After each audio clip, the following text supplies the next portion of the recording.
Alright, Module 15 study guide. As always, please try to complete the study guide on your own first. Only use the study guide as a way to check your answers or to get help on a particular problem that you're struggling with. So if we take a look at the first problem, y equals 1/3 raised to the x power. There are a few things that you need to remember before you even begin this problem. First of all, remember that exponential functions are in the form of y equals a times b to the x power plus c, where a is going to be your y-intercept, b is going to be your multiplier, and c is going to be your asymptote, or what you shift up or down by. Okay. And in this problem, y equals 1/3 raised to the x power. If we look at that, there really isn't a number, or it looks like there isn't a number in the a position. So if you don't see a physical number in the a position, that means there's like an invisible 1. You can think of it. There is a 1 there. In fact, I could rewrite this as y equals 1 times 1/3 raised to the x power. So there is an a. Your y-intercept is going to be 1. Your multiplier is the number that's raised to the x power, which in this case is going to be 1/3. And your asymptote, again, might look like there's nothing there, but you could always just write a plus 0, and you're not really changing anything. So your asymptote is going to be 0. So there are already a few things that I could fill out over here. So first of all, remember, with growth and decay, if b is greater than 0, it's going to be a growth.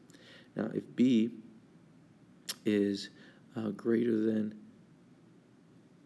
I put b is greater than 0. I meant if b is greater than 1, it's going to be a growth. If b is greater than 0 and b is less than 1, or if b is between 0 and 1, meaning it's a fraction, then you're going to have a decay. Okay, so in this case, b is a fraction, so we're going to have a decay. Remember, with exponentials, our domain is always going to be all real numbers, so I can already fill that portion out as well. For y-intercept, that's the number that's in the a position, so again, I can fill this portion out as well. Our y-intercept for this particular exponential function is going to be 1, so it's 0, 1. And your asymptote is given by c, so it'll be y equals 0.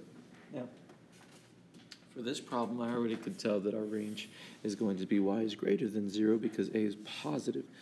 Y is going to be on top of or over our asymptote. But let's go ahead and graph it first and create our table first before I fill that portion out. So when we're graphing these exponential functions, we're going to want to create a table. And remember, you're going to put your y-intercept in the middle row of your table.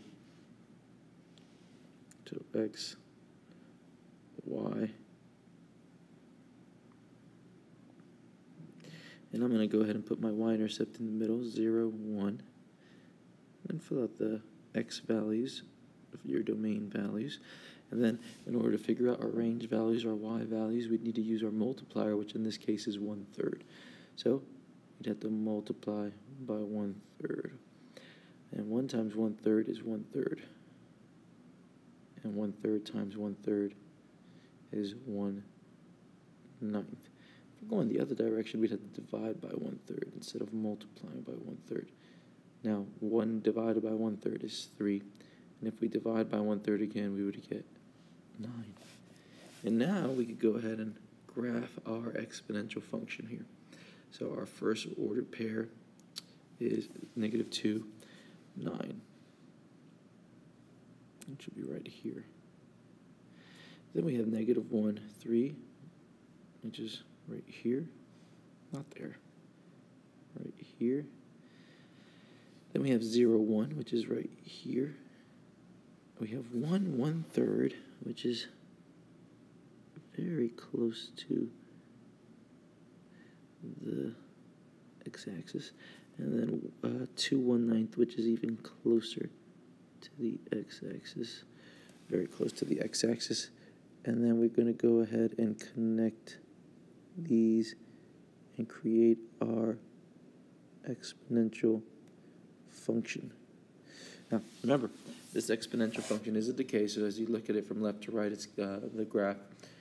If you go from left to right, it's getting closer and closer to your asymptote, and that's why it's a decay. Again, your asymptote is this line right here. I'll do it in red. It's this y equals 0 line. Okay, so your exponential function is going to get closer and closer to that line, but never cross it. Okay, if we look for a range, it's going to be y, and then we're going to have our asymptote here, and because it's above our asymptote, it's going to be y is greater than 0. So the next two problems are going to do a little bit quicker. Okay, now this one has a plus c. So remember, when you have a plus c, you're going to graph your parent function, which your parent function is going to be y equals 2 raised to the x power, and then you'll go ahead and shift all of your y values up 6. Okay, so if we're graphing our parent function, which is y equals 2 to the x power, our a is going to be 1 again. Our b is going to be 2, our multiplier is 2, and our c is 6, and we're going to use that later. We're creating our separate table. So remember, with these type of problems, you're going to need to create 2 tables, one for your parent function, and then one for your shift, which was plus 6.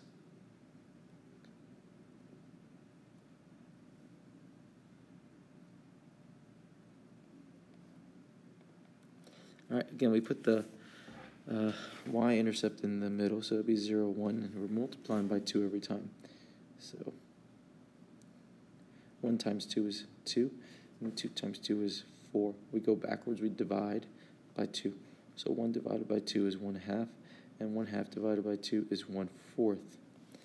Now, we have a shift of a c. That's going to cause all of our y values to increase by 6. Okay, so we'd have to add 6 to all these y values. So our x values would remain the same, because this is only going to be a vertical. It's only going to affect the vertical, the y, the range component. So 4 plus 6 is 10, and that would be our new range value. 2 plus 6 is 8. 1 plus 6 is 7. And then 1/2 plus 6 is 6 and 1/2. And 1/4 plus 6 is 6 and 1/4. Now, before I go ahead and graph this, let's go ahead and fill this part out. This is going to be a growth because, again, b is greater than 1. It's a whole number. Domain, your domain is going to be all reals. Your range, we'll get to that later. Your y-intercept is going to be 0, 7. So when you're doing your y-intercept and you have these shifts, remember, you need to take the y-intercept, your new y-intercept, the y-intercept that you used when you shifted this entire graph, which would be 0, 7. It would not be 0, 1. And then your asymptote is going to be y equals, and that's your c value, which is 6. Y equals 6. All right, now let's go ahead and graph this, and then that'll give us a clearer picture as to what our range is going to be. Remember, you're going to use this table here. So we have -2 and 6 1/4, which is going to be just over 6. -1 and 6 1/2 is going to be pretty much very close to that last position. And we have 0, 7, which is going to be right there. 1, 8 is going to be right there. And then 2, 10, which is going to be right there. Now our asymptote this time is 6, right? Now you're not going to have to actually put this on your test, and remember, it's not an actual part of the graph, but we do know that our exponential function is never going to touch that asymptote. It's just going to get closer and closer and closer to it. So if we look at our asymptote, the graph is above the asymptote, therefore y is greater than our asymptote, which is 6. Last one, I'm going to do this one a little quicker because I did the last two really slowly. So again, first we're going to graph our parent function, which is y equals 8 times 1/4 raised to the x power, and then we'll go ahead and shift that -1. We're going to shift it down 1. So a is going to be 8, b is going to be 1/4, and c is going to be -1. So we create our table, x and y, and create 5 rows. Okay, and then we're going to create another table that is going to represent our shift, which is minus 1. All right. Now, our y-intercept is 8, so we're going to put 0, 8 in the middle, and number these. Okay, I already know this is going to be a decay because our b is a fraction 1/4, fraction less than 1, so that means we're multiplying by 1/4. 8 times 1/4 is 2, and then 2 times 1/4 is 1/2. Okay, now if we go backwards, instead we'd be dividing by 1/4, so 8 divided by 1/4 is 32, and then 32 divided by 1/4 is 128, which we're obviously not going to be able to graph those last 2 points, but that would be what you would need to do. Now, we're shifting, so we're going down 1 on our y's. On our vertical, our x's are going to remain the same, so we still have 0, 1, 2, -1, and -2. Did one too many rows on this one. Okay, but now we're going to be subtracting 1. So 1/2 minus 1 is -1/2, which would be our new y value. And then 2 minus 1 is 1. 8 minus 1 is 7. 32 minus 1 is 31. And then 128 minus 1 is 127. Okay, now we'll go ahead and graph this. So before we graph it, is this going to be a growth or a decay? Well, because b is less than 1, it's a fraction, we're going to say that this is a decay. Our domain we know is going to be all real numbers. Our range, we'll talk about that a bit later. Our y-intercept, you have to look at the shifted table for your y-intercept. So it's going to be 0, 7. And our asymptote is going to be y equals our c value, which is -1. Now, let's graph it. If we graph it, we have 0, 7 as our first point, which 0, 7 is all the way up here. All right, then we have, 0, 7 is our y-intercept, which is all the way up there. Then we have 1, 1, which is over here. And then 2, 1/2, which is over here. Okay? And we are going to go ahead and graph this. I'm sorry, I messed this up. It's not 2, 1/2, it's 2 -1/2, which is down here. I apologize for that. And we are going to go ahead and graph this.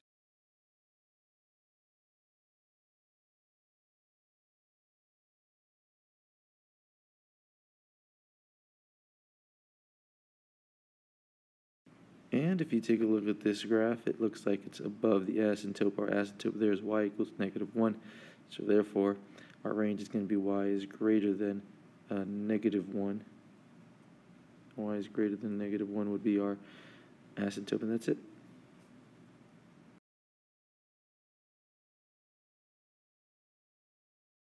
Now let's talk about geometric sequences, and this was part of your test, of your quiz from last week, but it will be included in this test as well, as that is part of module 15. So remember, in order to write an explicit geometric equation, that would be f of n equals f of 1 times your common ratio raised to the n minus 1 power.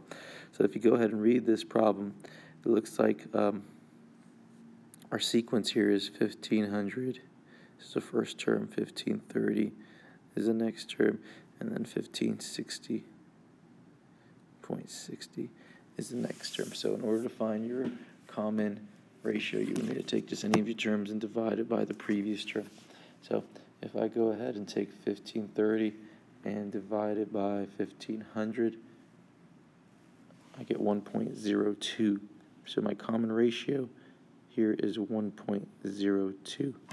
So if I'm writing a geometric formula, an explicit geometric equation for this particular situation, it would be f of n equals my first term, which is 1500, times my common ratio, which is 1.02, raised to the n minus 1 power.